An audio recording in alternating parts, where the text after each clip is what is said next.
started noticing gradual swelling in the belly button and lower area, and it just kept getting a little bit pronounced.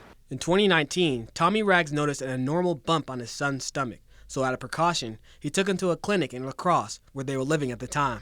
They took a look at him and said, yeah, it seems like, it looks like a hernia, but they wanted to look more into what's causing this hernia. After a few x-rays and pictures, the La Crosse clinic decided to transfer Kingston to the American Family Children's Hospital in Madison. There they discovered Kingston actually has a rare kidney disorder called congenital nephrotic syndrome.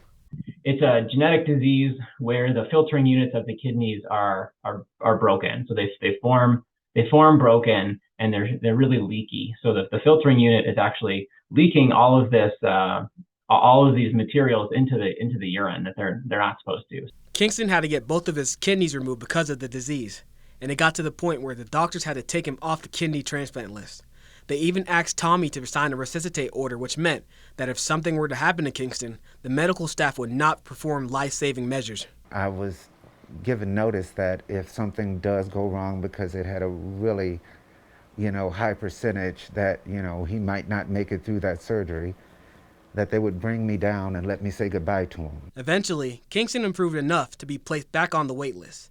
And then, Tommy received a call that would change his life forever.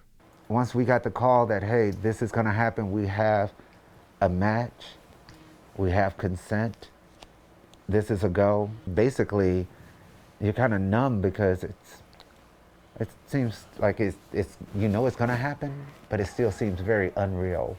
Initially, doctors gave Kingston a 3% chance of living. I asked Tommy how does he feel about his son beating the odds. It makes me feel really good about him. Really good about everything overall. What were the nurses like to Kingston in the hospital? Oh, God. The nurses were moms. To Kingston, the nurses were amazing.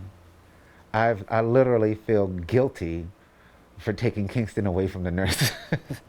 And after being in the hospital for 2 years, it was finally time for Tommy and Kingston to come home.